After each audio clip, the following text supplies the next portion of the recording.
ভদ্রলোকের খেলা ক্রিকেটে আছে একঝাঁক খ্যাপাটে ক্রিকেটার যারা ক্রিকেটের ব্যাড বয়েজ হিসেবে পরিচিত। সাকিব আল হাসান, বিরাট কোহলি ও শোয়েব আখতারদের কথাই বলছে। তারা কাউকে পরোয়া করে না, নিয়মের ধার ধারে না, আগ্রাসন আর স্লেজিংকে তারা শিল্পের পর্যায়ে নিয়ে গেছে। এমন বেপরোয়া কিছু ক্রিকেটারকে দেখে নিন। শুরুতেই শেন ওয়ার্ন। স্পিনার হলেও তিনি ছিলেন পেসারদের মতো খ্যাপাটে। 2013 সালের বিগ ব্যাশ লিগের এক ম্যাচ চলাকালে ওয়ার্নের মাথায় যেন ভূত ভর করেছিল। ওই দিন তিনি স্যামুয়েলসের দিকে বারবার তেড়ে যাচ্ছিলেন, স্যামুয়েলসকে যাচ্ছে তাই ভাষায় আক্রমণ করেছিলেন। সেই 90 দশকে শ্রীলঙ্কার অর্জুনা রানাতুঙ্গার সঙ্গে শেন ওয়ার্নের ঝগড়া লেগেই থাকত। এমনকি নিজ দলের প্লেয়ার স্টিভ ওয়াহের সঙ্গেও ওয়ার্নের সম্পর্ক ভালো ছিল না। ওয়ার্নের মুখে কোনো লাগাম ছিল না, যা মাথায় আসতো তাই বলে দিতেন। রানাতুঙ্গা সম্পর্কে বলেছিলেন, সে না থাকলে ক্রিকেটটা আরও সুন্দর হতো। সতীর্থ স্টিভ ওয়াহাকে তিনি সবচেয়ে স্বার্থপর ক্রিকেটার বলেছিলেন। আসা যাক শোয়েব আখতার প্রসঙ্গে। উইকেট তো নিতেনি, ভয়ঙ্কর সব বাউন্সারের মাধ্যমে ব্যাটারদের পিচে আছড়ে ফেলতেন শোয়েব। এরপর পরম তৃপ্তিতে ব্যাটসম্যানের দুর্দশা উপভোগ করতেন। শোয়েব আখতার একবার দাবি করেছিলেন 19 প্লেয়ারকে তিনি রিটায়ার্ড হার্ট করেছিলেন।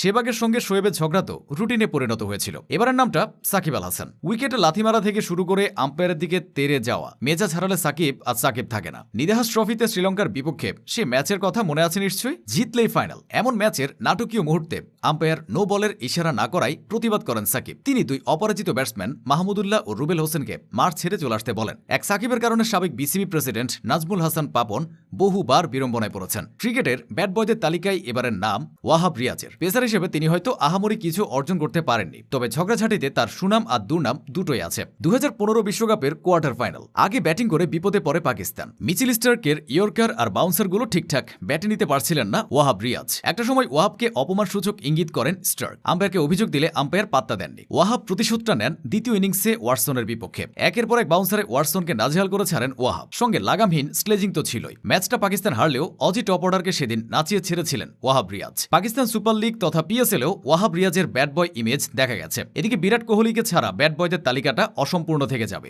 আগ্রাসন কাকে বলে, কত প্রকার ও কি কি, কোহলি সবই জানে। তাকে আগ্রাসনের কমপ্লিট প্যাকেজ বলা যায়। অস্ট্রেলিয়ার মাটিতে টেস্টে প্রাইম মিচেল জনসনের চোখে চোখ রেখে সেঞ্চুরি করেছিলেন তরুণ কোহলি। পরে কোহলি যত পরিণত হয়েছেন, আগ্রাসনের মাত্রাও বেড়েছে। 2017 সালে ওয়েস্ট ইন্ডিজ সফরে গিয়েছিল ভারত। সফরের একমাত্র টি-20তে কেসরিক উইলিয়ামসের বলে আউট হয়েছিলেন বিরাট। তারপরই তার উদ্দেশ্যে নোটবুক সেলিব্রেশন করেছিলেন কেসরিক, যা ভোলেননি কোহলি। 2019 সালে এসে পাল্টা সেলিব্রেশন করে পাওনা মিটিয়ে দিয়েছিলেন। এবার আসবে হার্দিক পান্ডিয়ার নাম।